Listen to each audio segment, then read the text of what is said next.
Hello दोस्तों, हमारे अपने यूट्यूब चैनल एमएससी हब में आपका स्वागत है। दोस्तों, आज का जो हमारा टॉपिक है वो है लोवाज़ लेमा, जो कि सब्जेक्ट क्या है अपना ग्राफ थ्योरी का है। आज देखेंगे इसका लेमा और इसका प्रूफ।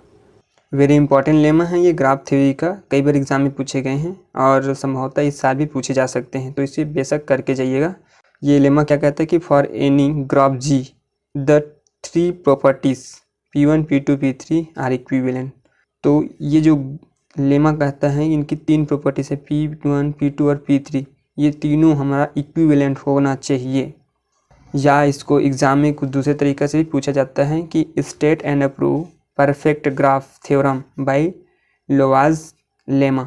तो अब हमें नहीं घबराना है, क्योंकि वही पूछे हैं, इसके स्टेटमेंट लिखना है और प्रूफ लिखना है। तो स्टेटमेंट अगर पूछा जाए तो इसी को लिखना है इसके स्टेटमेंट में, और प्रूफ करना है तो ये मैं भी आगे बता रहा हूँ वैसे ही करना है। देखो, सबसे पहले तो हमें पता रहना चाहिए कि P1, P2, P3 क्या है और इनके केसेस क्या हैं, इसको प्रूव कैसे करना है।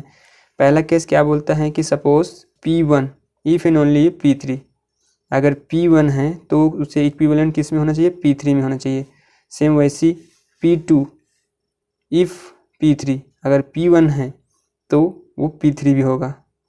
इसी प्रकार P2 if and only P3, और एक और केस ले सकते हैं हम लोग P1 if and only if P2, इसे हम लोग P1 if and only if P2 भी लिख सकते हैं। अब ये तीन केस पहले प्रूव कर लेंगे, तब हम कह सकते हैं कि वो क्या है अपना इक्विवेलेंट होगा। अब तीनों इक्विवेलेंट हो जाएगा तो ये हमको प्रूव करना रहेगा इस लेमा में। तो चलिए चलते हैं कैसे करना है इसको proof. Let G is satisfying P1। सबसे पहले हम लोग क्या बोल रहे हैं कि जी ग्राफ जो है सेटिस्फाई करेगा P1 को, तो chi G is equal to omega G. ये हम लोग इक्वेशन नंबर क्या मान लेते first. We know that chromatic number x vertex independent number greater than और इक्वल नंबर ऑफ वर्टिसेस। इसमें इंडिपेंडेंट वर्टेक्स क्रोमेटिक नंबर वो और वर्टिसेस के नंबर दोनों शामिल रहेंगे। तो उसी के थ्रू अगर हम लोग लिखेंगे तो देखो यहाँ लिखे ना एक्स जी, तो एक्स जी बोलो या काई जी बोलो, तो chi ji cross alpha not जी, ये क्या हो जाएगा ग्रेटर देन और इक्वल मॉड वी। अब देखो यहाँ उसके लिए हो गया, और दूसरे केस में क्या लिखा है ओमेगा जी, तो यहाँ omega ji cross over alpha not ji greater than और इक्वल मॉड वी।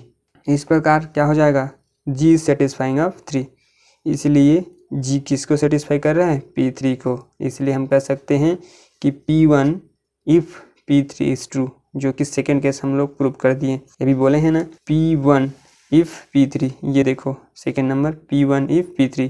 अब यदि हम इसको प्रूव कर लें तो आसानी से हम P1 if and only P3 को भी प्रूव कर देंगे। देखो नाउ P3 इफ़ P1, अब वहाँ की थी P1 इफ़ P3, तो P3 भी किस में होगा P1 में होगा। तो ये ऐसे let omega G is equal to omega, equation number क्या मान लिए हम इसको second, and let S independent set in G, S is equal to independent set in G by theorem is true for all the graph whose number of vertex less than of जी।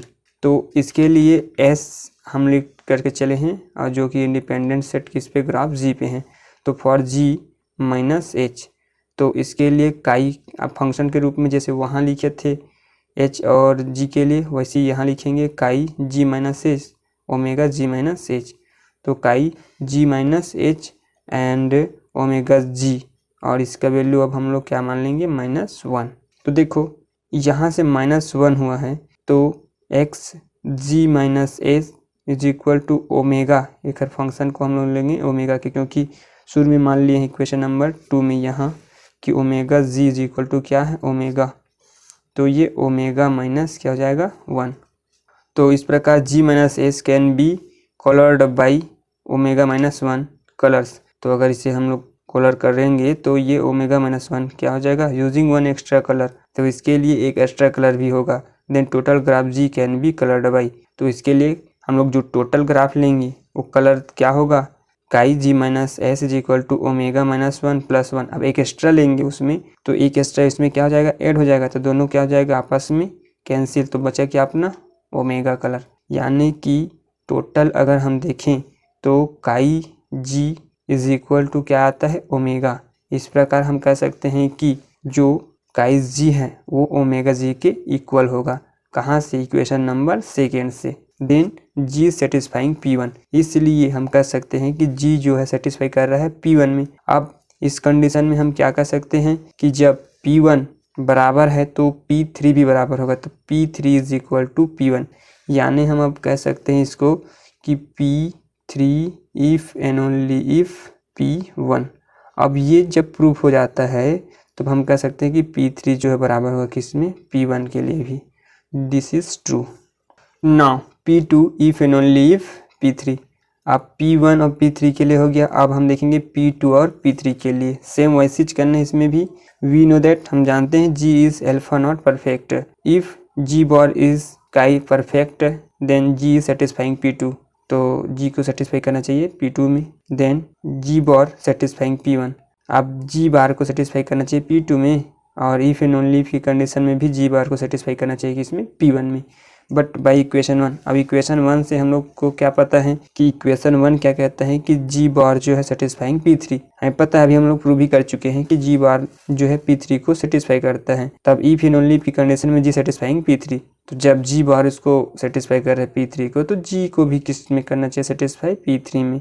अब देखो, अब इस condition में हम लोग कह सकते हैं G satisfying P2 if and only if G satisfying P3, ठीक है।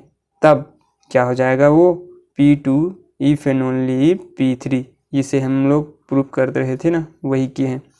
यानी कहने का मतलब यही है कि अगर P1 जो है P3 के लिए सेटिस्फाई हो रहा है तो P2 भी P3 के लिए भी सेटिस्फाई होगा। नाउ अब केस नंबर हम लोग देखेंगे तीसरा, P1 if and only P2, तो लेट G सेटिस्फाइंग P1। जब G सेटिस्फाई कर रहा है P1 को, तो chi G is equal to omega जी। अब देखो इसके लिए भी एक अलग इक्वेशन लेंगे, ये अपना A है। तो since theorem is true for graph whose vertex are less than of G, so इसलिए X G minus S minus omega G minus S if and only if alpha not G minus S is equal to G not G minus S. ये equation number B. Equation number A, अब equation number B, ठीक है। अब equation number ए से देखते हैं। अब equation number ए से क्या होगा? Chi G is equal to omega G. ये काई और एक्स दोनों एक जैसे बनते हैं, आप जो चाहो बोलो, लेकिन लिखना तो यही है। तो chi G is equal to omega G if and only if chi G minus S is equal to omega G minus S, और इसीलिए यहाँ लिखेंगे alpha not G minus S is equal to G not G minus S. But equation number B, इसी का दूसरा number, if and only if alpha not G minus mod S is equal to G not G is G not G minus mod S, तो यहाँ से क्या हो जाएगा? Mod G is equal to G not G, दोनों आपस में क्या हो जाएगा? Cancel out. इस प्रकार हम कह सकते हैं P1 if and only P2, so P1 if and only P2। तो इस प्रकार क्या हो गया? ये भी प्रूफ हो गया, P1 if and only P2। So clearly P1 P2 P3 are equivalent. इस प्रकार ये जो लेमा होता है वो प्रूफ होता है। फ्रेंड, अगर कहीं पे डाउट हो तो हमें कमेंट में ज़रूर लिखिए। So thanks for watching.